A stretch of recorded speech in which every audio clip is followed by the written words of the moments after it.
Hello बच्चों, कैसे हो आप सब। आज हम स्टार्ट करेंगे chapter number 7 atomic theory, periodic classification and property of element का पार्ट 5। अगर अभी तक आपने पार्ट 4 विजिट नहीं किया है तो इस कार्ड पे क्लिक करके पार्ट 4 विजिट कर सकते हैं।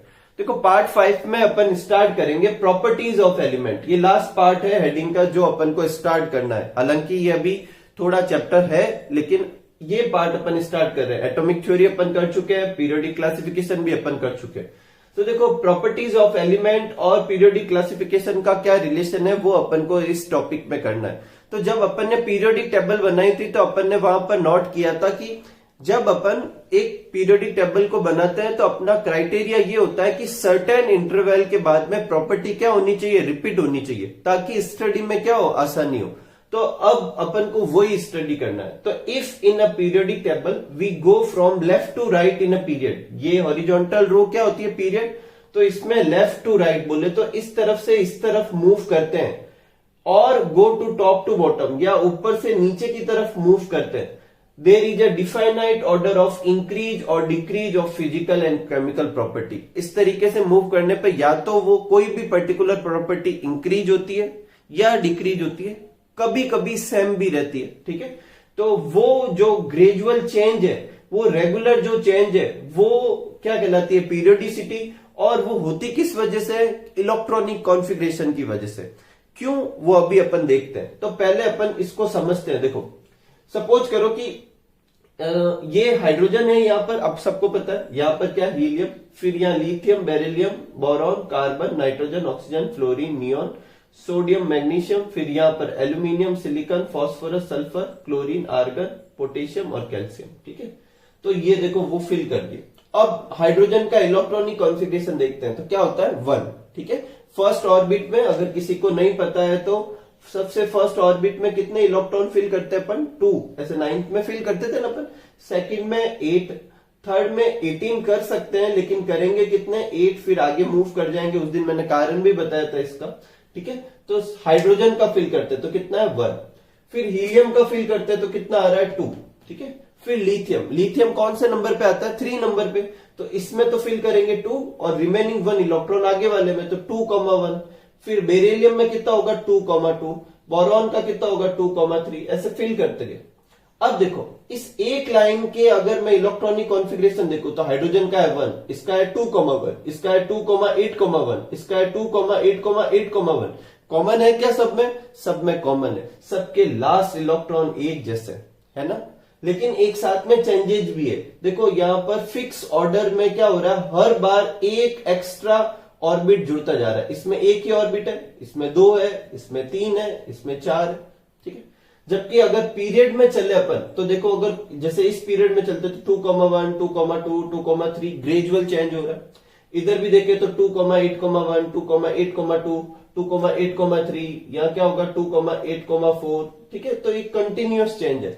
ये इलेक्ट्रॉनिक कॉन्फ़िगरेशन जो पीरियड में लगातार चेंज हो रहा है, ग्रुप में भी एक सर्टेन पैटर्न में चेंज हो रहा है, इसकी वजह से क्या होता है कि प्रॉपर्टीज जो होती है वो क्या होती है, एक सर्टेन ऑर्डर में क्या होती है, रिपीट होती है। ठीक है, तो the sequential and regular change in properties of element when we move left to right in a period और top to bottom in a group. और वो क्यों होता है, due to gradual change in repetition, gradual change in और repetition इन electronic configuration. या तो gradual change होता है और रिपीटेशन होता है, किसमें, इलेक्ट्रॉनिक कॉन्फ़िगरेशन में, इज नॉन एज पीरियोडिसिटी। और इस चीज को क्या कहेंगे, जो प्रॉपर्टीज ऐसा शो करेगी उसे अपन क्या कहेंगे, पीरियोडिक प्रॉपर्टी। तो कौन कौन सी पीरियोडिक प्रॉपर्टी अपन को स्टडी करनी है, तो देखो ये सब करनी है। एक है इफेक्टिव न्यूक्लियर चार्ज, क्या है, effective nuclear charge, atomic radius, ionisation enthalpy, electron gain enthalpy, electronegativity, metallic property और नॉन मेटेलिक प्रॉपर्टी। ये पीरियोडिक प्रॉपर्टी अपन को स्टडी करनी, क्योंकि ये पीरियोडिक प्रॉपर्टी है तो इनका सर्टेन ट्रेंड होगा। लेफ्ट टू राइट जाएंगे तो ये आइदर इंक्रीज या डिक्रीज होगी, टॉप टू बॉटम आएंगे तो भी आइदर इंक्रीज और डिक्रीज होगी। तो अपन को वो सब स्टडी करना है। तो देखो, इनमें चेंज क्या होता है वो तो अपन एक झटके में याद करते हैं। देखो कैसे, लेफ्ट टू राइट जब पीरियड में जाते हैं तो सारी प्रॉपर्टी इंक्रीज होती है। क्या याद रखेंगे, जो अपने कोर्स में है उनमें की बात कर रहा हूं। लेफ्ट टू राइट जाएंगे तो सारी प्रॉपर्टी इंक्रीज होगी। देखो ये भी इंक्रीज हो रही है, ये भी इंक्रीज, ये भी इंक्रीज, ये भी इंक्रीज, ये भी इंक्रीज, सिर्फ दो के अलावा एटॉमिक रेडियस डिक्रीज होगा और मेटेलिक प्रॉपर्टी डिक्रीज होगा। तो याद हो गया। अगर किसी भी प्रॉपर्टी के बारे में ये पूछे कि लेफ्ट टू राइट जाने पे, पीरियड में जाने पर क्या इफेक्ट पड़ेगा, तो अपन क्या लिखेंगे, वो इंक्रीज होगी। सिवाय दो के केस में अपन को डिक्रीज लिखना है, एटॉमिक रेडियस जो कि एटॉमिक साइज को भी डिनोट करती है, और मेटेलिक प्रॉपर्टी। ठीक है। अगर टॉप टू बॉटम जाए तो जो कि ग्रुप में जाएंगे तो क्या चेंज होगा, तो ये आप खुद नोट करना है, ऐसे वर्टिकल लाइन करके सारा उल्टा लिखना है। मतलब इफेक्टिव न्यूक्लियर चार्ज ऊपर से नीचे जाने पर घटेगा, एटॉमिक रेडियस क्योंकि यहां घट रही है तो वहां ऊपर से नीचे जाने पर बढ़ेगा, आयनाइजेशन एंथैल्पी यहां बढ़ रही है तो वहां क्या होगी, घटेगी। इलेक्ट्रॉन गेन एंथैल्पी इस तरफ जाने पर बढ़ रही है तो ऊपर से नीचे जाने पर घटेगी। इलेक्ट्रोनेगेटिविटी इस तरफ जाने पर बढ़ रही है तो ऊपर से नीचे जाने पर क्या होगी, घटेगी। मेटेलिक प्रॉपर्टी इस तरफ जाने पर घट रही है तो ऊपर से नीचे जाने पर बढ़ेगी। ठीक है। नॉन मेटेलिक प्रॉपर्टी इस तरफ जाने पर बढ़ रही है तो ऊपर से नीचे जाने पर क्या होगी, घटेगी। तो वो आप खुद बना लेना, जस्ट उल्टा। अपन एक याद रखेंगे, अपन जो पीरियोडिसिटी पीरियड में याद रखते हैं ग्रुप में जस्ट रिवर्स हो जाती है। ठीक है। इसके अलावा एक और प्रॉपर्टी है वैलेंसी, उसकी भी पीरियोडिसिटी करनी है लेकिन उसे अपन अलग से करेंगे। ठीक है।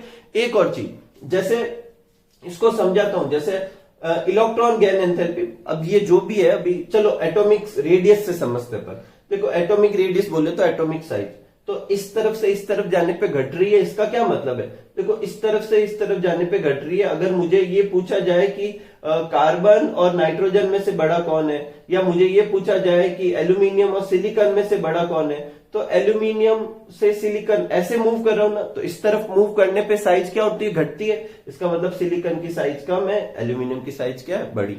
ठीक है। इस तरीके से ऊपर से नीचे जाने पर साइज का ट्रेंड क्या होगा, उल्टा होगा। यहां पर इस तरफ जाने पर घट रही है तो ऊपर से नीचे जाने पर क्या होगी, बढ़ेगी। तो अगर मुझे पूछे कि इन दोनों एलिमेंट में से बड़ा कौन है, तो लिथियम। इन दोनों में से बड़ा कौन है, तो सोडियम। इन दोनों में से बड़ा कौन है, पोटेशियम, क्योंकि नीचे जाने पर बढ़ रही। इसी तरीके से अपन को समझना है। अब इस चैप्टर में करना क्या है अपन को आगे के पार्ट में, तो एक तो ये अपने प्रॉपर्टीज कौन कौन सी है, ये कुछ समझ में नहीं आ रही कि ये क्या क्या है, तो एक तो अपन वन बाय वन ये देखेंगे कि प्रॉपर्टी होती क्या है, फिर अपन इसका ट्रेंड देखेंगे और उसका कारण समझने की कोशिश करेंगे कि क्यों इस तरफ से इस तरफ जाने पे घट रही है या बढ़ रही है। ठीक है। तो पहले ये आप नोट कर लीजिए, फिर अपन आगे करते हैं। जो फर्स्ट प्रॉपर्टी है वो लेते हैं अपन इफेक्टिव न्यूक्लियर चार्ज। देखो वैसे आपकी बुक में ये क्लीन हेडिंग से नहीं है इफेक्टिव न्यूक्लियर चार्ज, जो आपकी बुक में फर्स्ट हेडिंग है वो है एटॉमिक रेडियस, लेकिन उसके डिस्क्रिप्शन में बीच में इफेक्टिव न्यूक्लियर चार्ज, उसकी पीरियोडिसिटी दोनों है। चैप्टर के पीछे इफेक्टिव न्यूक्लियर चार्ज की पीरियोडिसिटी के बारे में क्वेश्चन भी है, तो अपन सबसे पहले इसी से स्टार्ट करते हैं, बाकी प्रॉपर्टी जो है इसी पे ही बेस्ड है। तो इफेक्टिव न्यूक्लियर चार्ज क्या होता है, तो देखो ये अपना क्या है, न्यूक्लियस है, और न्यूक्लियस में नंबर ऑफ एटॉमिक नंबर जितने के जितने नंबर ऑफ क्या होता है, प्रोटॉन होता है। तो एटॉमिक नंबर को जेड से डिनोट करता है, और प्रोटॉन होने की वजह से वो कैसा होता है, न्यूक्लियस पॉजिटिव चार्ज होता है, और जो सबसे आउटर मोस्ट इलेक्ट्रॉन है वो इलेक्ट्रॉन कैसे होते हैं, नेगेटिव चार्ज। इन दोनों के बीच में क्या होगा, अट्रैक्शन, और ये इसको अपनी तरफ खींचेगा। तो ये जो फोर्स लगेगा जिसे अपन एफ से डिनोट करते हैं, ये कितना होना चाहिए, should be experience by electron due to Z. मतलब जेड से जितना फोर्स बनता है उतना फोर्स इन पे शुड बी बोले तो लगना चाहिए। लेकिन प्रॉब्लम है, क्या प्रॉब्लम है, इन दोनों के बीच में यहां पे भी तो इलेक्ट्रॉन फिल किए हुए होंगे, तो ये इलेक्ट्रॉन जो बीच के इलेक्ट्रॉन है, इस आउटर मोस्ट इलेक्ट्रॉन को इसके अट्रैक्शन से बचाते हैं। कैसे बचाते हैं, ये इसको क्या करते हैं, रिपेल करते हैं, क्योंकि वो बीच वाले इलेक्ट्रॉन भी माइनस के, माइनस माइनस में रिपल्सन होता है।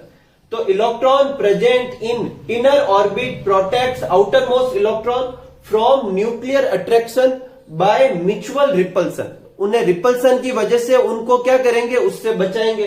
This effect is called shielding effect, और ये इफेक्ट क्या कहलाता है, सील्डिंग इफेक्ट। सील्ड बोले तो सील्ड बना ली, बीच में एक सील्ड बना ली ताकि इस अट्रैक्शन को क्या कर सके, कम कर सके। और ये जो सील्डिंग इफेक्ट है ये कुछ इस तरफ काम करता है, अगर फोर्स के हिसाब से देखें, ये इलेक्ट्रॉन को रिपेल कर रहा है, बाहर की तरफ रिपेल कर रहा है। ठीक है, तो ये सील्डिंग इफेक्ट हुआ। इस वजह से इलेक्ट्रॉन जो है वो एक्सपीरियंस करते हैं एफ डैश फोर्स, और ये एफ डैश फोर्स एफ से कम है। क्यों कम है, क्योंकि ये सील्डिंग की वजह से वो कम फोर्स एक्सपीरियंस करते हैं। अब अगर एफ डैश जो अब एक्चुअल में वो फोर्स एक्सपीरियंस कर रहे हैं वो फोर्स एफ से कम है, इसका मतलब जितना ये जेड था उतना जेड इनको एक्सपीरियंस नहीं हो रहा, तो उनको एक्सपीरियंस होने वाला जेड अपन जेड डैश से डिनोट कर देते हैं, और वही जेड डैश क्या कहलाता है, इफेक्टिव न्यूक्लियर चार्ज, और ये जेड क्या है, एक्चुअल न्यूक्लियर चार्ज। जो इफेक्टिव न्यूक्लियर चार्ज होगा वो एक्चुअल न्यूक्लियर चार्ज से कम होगा।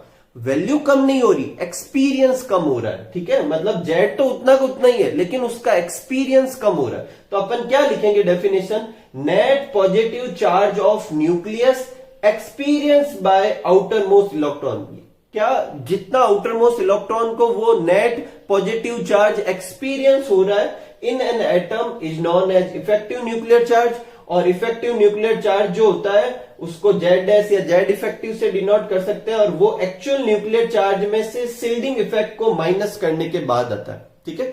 आपकी बुक में यहां लिखा हुआ है नेट फोर्स एक्सपीरियंस, पर फोर्स नहीं है, वो नेट पॉजिटिव चार्ज होना चाहिए। वैसे फोर्स लिख सकते हैं, उसमें कोई गड़बड़ नहीं है, तो अपन बुक का भी रखते हैं और क्या करते हैं, net positive charge of nucleus bracket में लिख देते हैं, जो कि क्या डिनोट कर रहा है, फोर्स को experience by outer most electron in an atom is known as effective nuclear charge. एक बार वापस समझते हैं, देखो ये न्यूक्लियस का चार्ज था जो कि जेड था, और ये इलेक्ट्रॉन है, इन इलेक्ट्रॉन को ये न्यूक्लियस का जो पॉजिटिव चार्ज है वो एक्सपीरियंस होना चाहिए था, जितना है उतना होना चाहिए था, लेकिन जो बीच के इलेक्ट्रॉन है वो इसको क्या करते हैं, इस अट्रैक्शन के बीच में आ गए और इसको रिपेल कर रहे हैं, तो बोले तो अट्रैक्शन से बचा रहे हैं।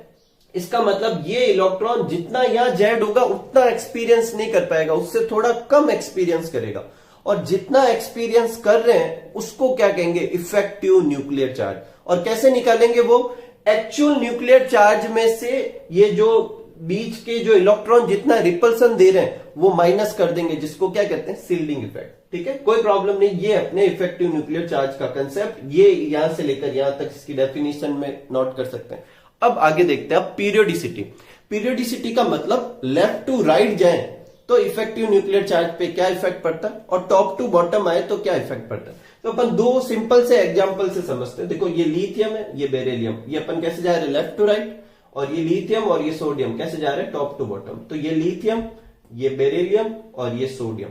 जो सबसे पहला क्वेश्चन आधे बच्चों को आप में से आ सकता है वो कि लिथियम और बेरिलियम में 2 ऑर्बिट क्यों बना और इसमें 3 क्यों। तो ये देखो फर्स्ट जो पीरियड में जो भी होंगे उनमें 1 ऑर्बिट बनेगा, सेकेंड पीरियड में जो भी होंगे उनमें 2 ऑर्बिट बनेगा, थर्ड पीरियड में जो भी होंगे उनमें कितने बनेंगे, 3 ऑर्बिट। तो ये लिथियम और बेरिलियम किसके, सेकेंड पीरियड के, तो 2-2 ऑर्बिट बना दी। कॉन्फ़िगरेशन देखो क्या है, इसका कॉन्फ़िगरेशन है 2, तो यहां पे इनर में 2 और आउटर में 1 इलेक्ट्रॉन फिल कर देंगे, ठीक है। बेरिलियम का क्या है 2,2, तो ये 2 और ये आउटर साइड के 2 इलेक्ट्रॉन फिल कर देंगे, कोई प्रॉब्लम नहीं, ठीक है। अब पहले इन दोनों को कंपेयर करते हैं। तो देखो यहां पर जो जेड है वो जेड कितना है, लिथियम के एटॉमिक नंबर के बराबर, जो कि कितना है 3, ठीक है। और बेरिलियम में जो जेड, ये न्यूक्लियस का जो जेड होगा वो बेरिलियम के एटॉमिक नंबर के बराबर होगा, जो कि क्या है 4, कोई प्रॉब्लम नहीं।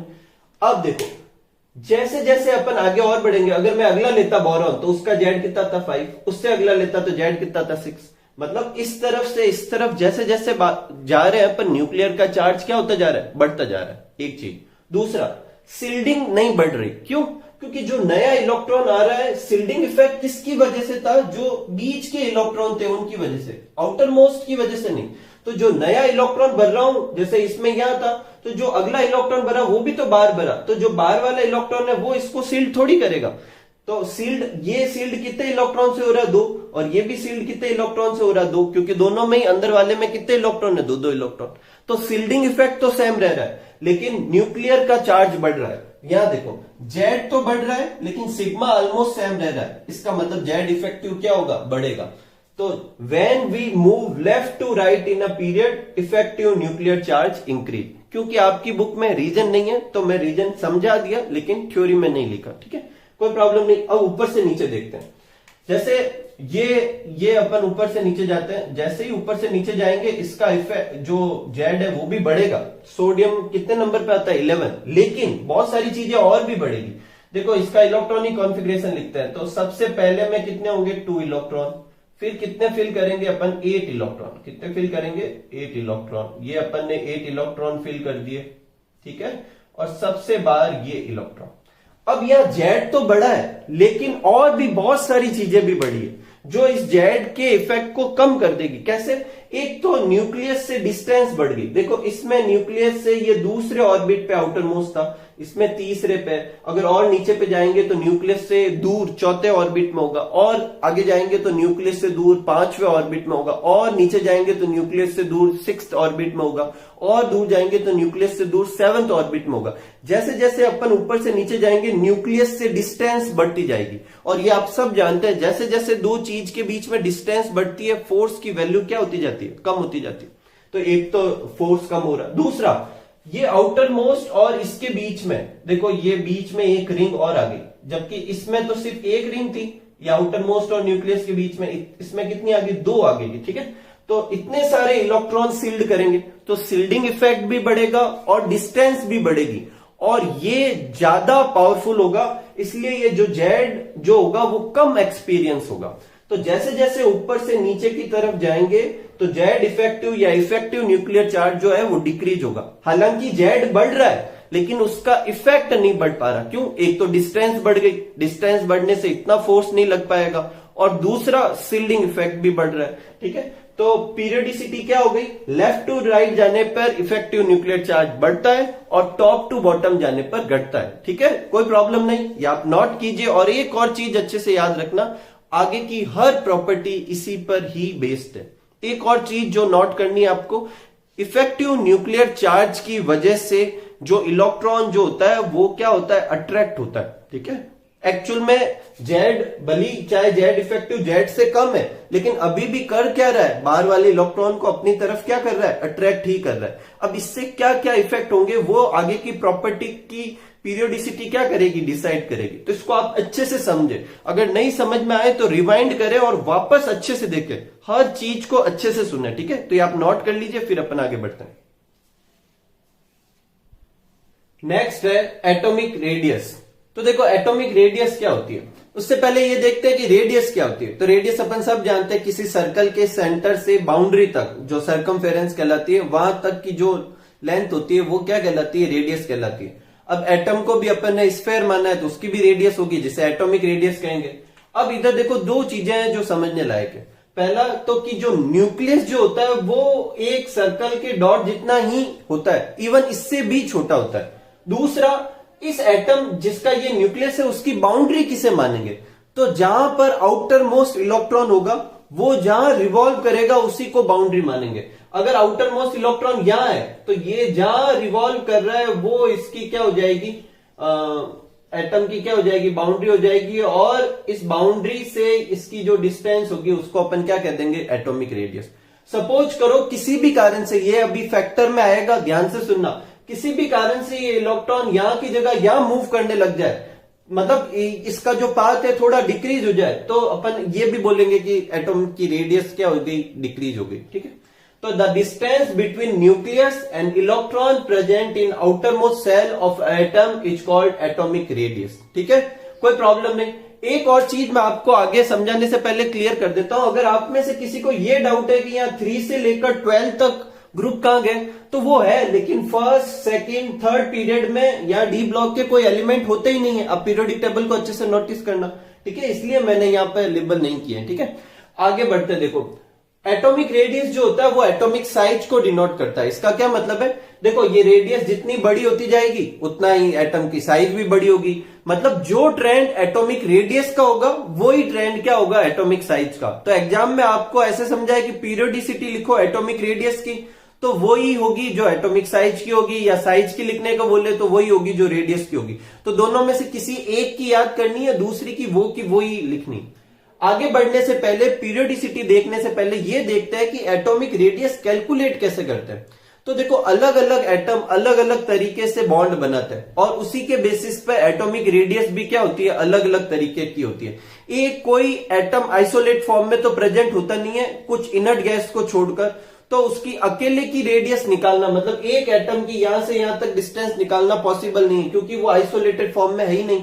तो उसकी रेडियस जिस तरीके से निकालेंगे वो उसी तरीके के बेसिस पे 3 तरह की रेडियस हो जाती है, कोवेलेंट रेडियस, वॉन्डरवॉल रेडियस और मेटेलिक रेडियस। पहले देखते हैं कोवेलेंट रेडियस। तो जो एटम कोवेलेंट बॉन्ड से बॉन्डेड होते हैं उनके लिए अपन कौन सी रेडियस कैलकुलेट करेंगे, कोवेलेंट रेडियस।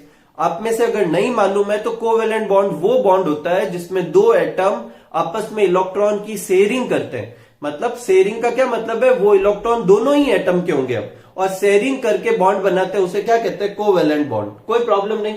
अब देखो ये कोवेलेंट रेडियस क्या होगी, सपोज करो ये दो एटम है जो कोवेलेंट बॉन्ड से जुड़े हुए हैं। तो जब कोवेलेंट बॉन्ड जुड़ने के लिए ये इलेक्ट्रॉन की शेयरिंग करेंगे तो उसके साथ साथ इनका आउटर मोस्ट सेल जो है वो भी क्या हो जाएगा, ओवरलैप हो जाएगा। ठीक है। अब इन दोनों न्यूक्लियाई के बीच की डिस्टेंस का अगर हाफ कर दूं तो जो आएगा उसे अपन क्या बोलेंगे, कोवेलेंट रेडियस। तो क्या होगा, half of the distance between nuclei of covalently bonded atom is called covalent radius. एक चीज जो नोट करने लायक है वो ये है कि ये रेडियस जो है वो एक्चुअल में जितनी आनी चाहिए उससे थोड़ी कम है। क्यों? क्योंकि ओवरलैपिंग की वजह से ये जो इंटर पार्टिकल डिस्टेंस है जो थोड़ी घट गई है। अगर ये ओवरलैप नहीं होता तो यहां तक डिस्टेंस आती, लेकिन ये तो थोड़ा ओवरलैप हो गया, तो जिससे इंटर पार्टिकल डिस्टेंस, ये जो इंटर न्यूक्लियर डिस्टेंस कम हो गई, तो उसका हाफ भी कम हो गया। ठीक है। तो ये कोवेलेंट रेडियस थी। दूसरा देखते हैं मेटेलिक रेडियस। मेटेलिक रेडियस किसके लिए निकाली जाती है, मेटल्स के लिए। मेटल जो आपस में ऐसे अरेंज होकर एक पूरा जो 3 डायमेंशनल अरेंजमेंट बनाते हैं उसे कहते हैं क्रिस्टल लैटिस। उस क्रिस्टल लैटिस में से कोई भी 2 एटम ले लेना, ये 2 एटम ले लिए, ये एक दूसरे के टच में, देखो ये ओवरलैप कराने, ये एक दूसरे के टच में कराने, एकदम ओवरलैप भी नहीं करने और दूर भी नहीं रखने। ठीक है। अब इन दोनों के इंटर न्यूक्लियर डिस्टेंस का अगर हाफ कर दूंगा तो जो रेडियस आएगी वो मेटेलिक रेडियस होगी। कोई प्रॉब्लम नहीं। ध्यान से अगर इन दोनों को कंपेयर करें तो इन दोनों में से ज्यादा बड़ी वैल्यू किसकी होगी, मेटेलिक रेडियस की होगी। क्यों? क्योंकि ये 2 ओवरलैप नहीं कर रहे, तो ये जो डिस्टेंस है इसके कंपेयर में ज्यादा है, तो इसका हाफ भी ज्यादा ही होगा। नेक्स्ट लेते हैं वॉन्डरवॉल रेडियस। वॉन्डरवॉल रेडियस उनके लिए निकाली जाती है जो ये ऐसे बॉन्ड नहीं बनाते, जैसे इनर्ट गैस वगैरह। तो इनर्ट गैस वगैरह बॉन्ड तो नहीं बना रहे, लेकिन वो गैसें जो होती है एक दूसरे से ऐसे, एटम जो होते हैं एक दूसरे से ऐसे कोलाइड करके इधर उधर चलते रहते। तो जब 2 एटम एक दूसरे के सबसे ज्यादा पास में हो उस समय वॉन्डरवॉल रेडियस क्या की जाती है, कैलकुलेट की जाती है। तो देखो ये क्या है, हाफ ऑफ द डिस्टेंस, इसमें भी हाफ करेंगे, डिस्टेंस ही करेंगे बिटवीन न्यूक्लियाई। अगर आप में से कोई न्यूक्लियाई से कंफ्यूज है तो न्यूक्लियस का प्लूरल क्या होता है, न्यूक्लियाई। ठीक है। Between nuclei of 2 non bonded, bond नहीं बने हुए, non bonded atom in their closest approach, मतलब वो जब सबसे ज्यादा पास में थे उस समय उनके इंटर न्यूक्लियर डिस्टेंस का हाफ कर देंगे तो वो क्या कहलाएगी, वॉन्डरवॉल रेडियस। अब देखो क्योंकि ये क्लोजेस्ट अप्रोच है तो ये एटम और ये एटम एक दूसरे के टच में नहीं है। आपकी बुक में ये दोनों टच में कराए हुए हैं लेकिन ये टच में नहीं है। ठीक है। इनके बीच में थोड़ा सा गैप है। अब ये गैप की वजह से ये जो इंटर न्यूक्लियर डिस्टेंस क्या आएगी, थोड़ी ज्यादा आएगी कंपेरेटिवली इन दोनों केस के, और इसी वजह से इनका हाफ करेंगे तो जो रेडियस आएगी वो भी ज्यादा आएगी। तो अगर इन तीनों को कंपेयर करें, अगर पूछे इन तीनों में से सबसे बड़ी वैल्यू कौन सी है, तो वॉन्डरवॉल रेडियस सबसे बड़ा होता है, उसके बाद मेटेलिक रेडियस और उसके बाद क्या होती है, कोवेलेंट। कारण क्या है, कोवेलेंट में ओवरलैपिंग हो जाती है तो डिस्टेंस घट जाती है, इसमें टच होती है और इसमें थोड़ा सा गैप रह जाता है। कोई प्रॉब्लम नहीं। ठीक है। आपकी बुक में इसका और इसका कंपैरिजन दे रखा है, लेकिन आप तीनों ही याद रख सकते हैं। तीनों का सीक्वेंस क्या होता है, सबसे बड़ी वॉन्डरवॉल, उसके बाद मेटेलिक, उसके बाद कोवेलेंट। ठीक है। तो ये आप पहले ये एटॉमिक रेडियस के 3 टाइप को अच्छे से देख लें, इनकी डेफिनेशन अच्छे से कर लें, एकदम सिंपल सी है। फिर अपन इसकी क्या देखते हैं, पीरियोडिसिटी देखते हैं। ठीक है। तो पहले आप ये नोट कर लीजिए। नेक्स्ट देखते हैं पीरियोडिसिटी। तो देखो एटॉमिक साइज या एटॉमिक रेडियस जो होता है वो जेड इफेक्टिव के इनवर्सली प्रोपोर्शनल होता है। इसका मतलब जैसे जैसे जेड इफेक्टिव या न्यूक्लियर का चार्ज बढ़ता जाएगा वो आउटर मोस्ट सेल को अपनी तरफ खींचेगा, उससे साइज क्या होती जाएगी, छोटी होती जाएगी। तो अगर ये इंक्रीज होगा तो ये डिक्रीज होगा, ये डिक्रीज होगा तो ये इंक्रीज होगा। अपन सब जानते हैं कि लेफ्ट टू राइट जाने पर जेड इफेक्टिव क्या होता है, इंक्रीज। यही वजह है कि लेफ्ट टू राइट जाने पर एटॉमिक साइज क्या होगी, डिक्रीज होगी। ऊपर से नीचे आने पर जेड इफेक्टिव क्या होता है, डिक्रीज होता है। यही वजह है कि ऊपर से नीचे जाने पे, टॉप टू बॉटम जाने पर क्या होगा, एटॉमिक साइज जो होगी वो क्या होगी, इंक्रीज होगी। नेक्स्ट लेते हैं एटॉमिक साइज जो होता है वो नंबर ऑफ सेल पे भी डिपेंड करता है। नंबर ऑफ सेल इंक्रीज होगी, देखो नंबर ऑफ सेल एकदम सिंपल सा है, ये न्यूक्लियस है, अगर मैं एक सेल बनाऊं तो एटम इतना ही होगा, 2 बनाऊंगा तो एटम और बड़ा हो गया, 3 बनाऊंगा तो और बड़ा हो जाएगा। तो जैसे जैसे नंबर ऑफ सेल बढ़ते जाएंगे वैसे वैसे एटॉमिक साइज भी क्या होती जाएगी, बढ़ती जाएगी, कोई प्रॉब्लम नहीं। नेक्स्ट अपन लेते हैं पीरियोडिसिटी इन पीरियड। तो देखो पीरियोडिसिटी इन पीरियड को समझते हैं। सबसे पहले पीरियड में क्या होता है, when we move left to right atomic size और एटॉमिक रेडियस क्या होती है, डिक्रीज होती है। अब ये डिक्रीज क्यों होती है इसका कारण समझते हैं। तो सबसे पहले देखते हैं इसका कारण कि जब अपन लेफ्ट से राइट जाते हैं तो 2 चीजें होती है। पहली चीज क्या होती है कि इफेक्टिव न्यूक्लियर चार्ज इंक्रीज होता है, ये अपन कर चुके हैं कि लेफ्ट टू राइट जाने पर इंक्रीज होता है, मतलब नंबर ऑफ प्रोटॉन जो होते हैं न्यूक्लियस के अंदर के वो इंक्रीज होते हैं। दूसरा no change in number of shell, number of shell में कोई चेंज नहीं होता। देखो जैसे लेफ्ट टू राइट अगर सेकंड पीरियड में जाता हूं तो इन सब में देखो 1 2 1 2 1 2 सिर्फ 2 सेल है, तो सेल में कोई चेंज नहीं, और न्यूक्लियस का साइज जो होता है वो बढ़ता जाता है, न्यूक्लियस का चार्ज जो होगा वो बढ़ता जाएगा। इस इफेक्टिव न्यूक्लियर चार्ज के बढ़ने की वजह से जो आउटर मोस्ट इलेक्ट्रॉन है वो क्या करेगा, अट्रैक्शन फील करेगा और साइज क्या होती जाएगी, छोटी होती जाएगी। तो so outer most electron feel more attraction on moving left to right, hence distance between nucleus and outer most shell electron decrease, वो डिस्टेंस डिक्रीज होगी और एटॉमिक साइज भी क्या हो जाएगी, डिक्रीज। जैसे एग्जाम में ऐसे क्वेश्चन दे दे कि lithium, beryllium, boron, carbon, nitrogen, इनको एटॉमिक साइज के हिसाब से अरेंज करो। तो देखो lithium, beryllium, boron, carbon, nitrogen ये सब एक ही पीरियड के हैं और इससे इस तरफ जाने पर एटॉमिक साइज क्या होती है, डिक्रीज। इसका क्या मतलब है कि लिथियम की साइज सबसे बड़ी होगी, उसके बाद बेरिलियम की, फिर बोरॉन की, फिर कार्बन की और फिर नाइट्रोजन की। ठीक है, इस तरीके से आपको ये सेकंड थर्ड पीरियड के ऊपर भी क्वेश्चन दे सकता है कि सोडियम, मैग्नीशियम, एल्यूमिनियम को अरेंज करो, तो सोडियम की साइज सबसे बड़ी, फिर मैग्नीशियम, फिर एल्यूमिनियम की, फिर सिलिकॉन, कोई प्रॉब्लम नहीं। आगे बढ़ते देखो पीरियोडिसिटी इन ग्रुप। तो ग्रुप में पीरियोडिसिटी हमेशा पीरियड की पीरियोडिसिटी का जस्ट क्या होता है, उल्टा होता है। इसका क्या मतलब है, जब अपन ऊपर से नीचे की तरफ मूव करेंगे टॉप टू बॉटम, तो एटॉमिक साइज और एटॉमिक रेडियस क्या होगी, इंक्रीज। इंक्रीज होने की 2 रीजन है। पहला रीजन है कि जेड इफेक्टिव कम होगा, और जेड इफेक्टिव कम होगा तो एटॉमिक साइज क्या होगी, बढ़ेगी। और दूसरा, जैसे जैसे अपन नीचे की तरफ मूव करते जाएंगे एक एक्स्ट्रा सेल जुड़ता जाएगा। देखो इसमें एक ही सेल है, इसमें 2 सेल है, इसमें 3 सेल है, इसमें 4 सेल है, और नीचे जाएंगे तो 5 ऐसे सेल होंगे, और नीचे जाएंगे तो 6 ऐसे सेल होंगे। तो जैसे जैसे नीचे जाएंगे वो सेल जो होगा वो उनके नंबर बढ़ते जाएंगे, जिससे एटॉमिक साइज क्या होती जाएगी, बढ़ती जाएगी। ठीक है, तो इन दोनों की वजह से outer most electron feel less attraction of nucleus. Outer most जो सेल होता है वो न्यूक्लियस का अट्रैक्शन क्या करता है, कम फील करता है, क्योंकि वो न्यूक्लियस से दूर होता जाता है, और इस वजह से डिस्टेंस उनकी बढ़ती जाएगी, और डिस्टेंस बढ़ने से एटॉमिक साइज क्या होगी, इंक्रीज। जैसे देखो अगर मुझे क्या है कि लिथियम, सोडियम और पोटेशियम को साइज के हिसाब से अरेंज करो, तो लिथियम, सोडियम, पोटेशियम एक ग्रुप के एलिमेंट है, और जैसे जैसे नीचे जाएंगे तो अपने एटॉमिक साइज क्या होती जाती है, बढ़ती जाती है। इसका मतलब पोटेशियम की साइज सबसे ज्यादा होती है, उसके बाद किसकी होगी, सोडियम की, और सबसे छोटी किसकी होगी, लिथियम की। ठीक, ऐसे कैसे BeMgCa को अरेंज करने को बोले तो ये भी एक ग्रुप के हैं, तो सबसे बड़ी साइज किसकी होगी, नीचे जाने पे साइज बढ़ती है, तो सबसे बड़ी किसकी होगी, कैल्शियम की, उसके बाद मैग्नीशियम की, और सबसे कम किसकी होगी, बेरिलियम की। ठीक है, ये मत सोचना कि ये ऐसे लिख रहे हैं, ये मैंने सिर्फ लिखे हैं, लेकिन एलिमेंट तो इस लाइन से बिलोंग करते हैं ना, ऐसे हॉरिजॉन्टल वर्टिकल। नेक्स्ट अपना जो टॉपिक है वो है आयोनिक रेडियस। तो 9th में अपन ने पढ़ा था कि एक एटम जो होता है, और अभी 10th में भी देखा था, एक एटम में नंबर ऑफ प्रोटॉन और नंबर ऑफ इलेक्ट्रॉन सेम होते हैं, बराबर नंबर होते हैं। इसका मतलब जितना पॉजिटिव चार्ज होगा उतना उतना नेगेटिव चार्ज होगा, और एटम न्यूट्रल होता है। लेकिन अगर वो एटम एक इलेक्ट्रॉन गेन करे या इलेक्ट्रॉन लूज करे, ऐसे केस में ये जो नंबर जो इक्वल थे वो इक्वल नहीं रहेंगे, और उसके ऊपर चार्ज आ जाता है पॉजिटिव या नेगेटिव का। अब जो स्पीसीज बनती है उसे अपन क्या कहते हैं, आयन। तो व्हेन एन एटम एक्सेप्ट और donate electron then ion is form, और radius of this ion is known as ionic radius, और ये क्या कहलाती है, आयोनिक रेडियस कहलाती है। जैसे सपोज करो कि एक एटम है, उसने इलेक्ट्रॉन क्या किए, डोनेट किए, तो जैसे ही डोनेट करेगा तो उसके इलेक्ट्रॉन के नंबर घट गए, इनडायरेक्टली नंबर ऑफ प्रोटॉन क्या हो गए, बढ़ गए। तो प्रोटॉन के नंबर ज्यादा होंगे, इलेक्ट्रॉन के नंबर कम होंगे, बोले तो प्लस ज्यादा है, तो इसलिए उस पर कैसा चार्ज आ जाएगा, पॉजिटिव चार्ज आ जाएगा, वो पॉजिटिव आयन कहलाएगा, या उसे कैटायन भी कहेंगे। ठीक ऐसे कैसे, अगर एक एटम क्या करता है, इलेक्ट्रॉन को गेन करता है, तो इलेक्ट्रॉन गेन करेगा तो इलेक्ट्रॉन के नंबर बढ़ गए, इलेक्ट्रॉन के नंबर प्रोटॉन के नंबर से ज्यादा हो गए, बोले तो नेगेटिव चार्ज ज्यादा हो गया, इसलिए उस पर कैसा चार्ज आ जाएगा, नेगेटिव चार्ज आ जाएगा, वो नेगेटिव आयन बनाएगा जिसे एनायन भी कहते हैं, कोई प्रॉब्लम नहीं।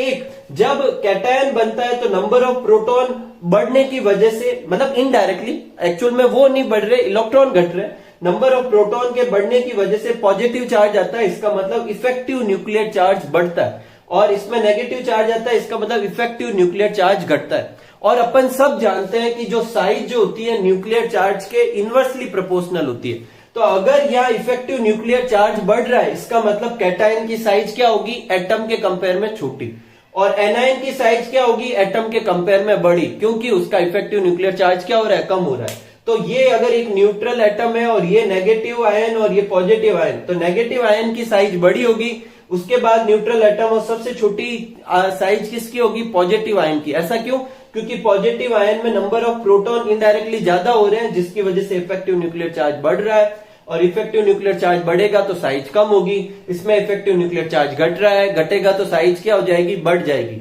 इसका जो ये दोनों आंसर है वो थ्योरी में आगे की स्लाइड में दे रखे हैं, आप वहां से नोट कर लीजिए। इस तरीके से अपन इस वीडियो के पार्ट को क्या करते हैं, एंड करते हैं। अगले पार्ट में अपन रिमेनिंग जो प्रॉपर्टीज होगी वो स्टडी करेंगे। होप आपको आज का ये वीडियो अच्छे से समझ में आया हो। अगर आपको ये अच्छे से समझ में आया तो प्लीज इसे लाइक कीजिए और सब्सक्राइब कीजिए हमारा चैनल, और खूब खुश रहिए, खूब सारा पढ़िए, खूब सारा हार्डवर्क कीजिए और मस्त रहिए। Thank you for watching.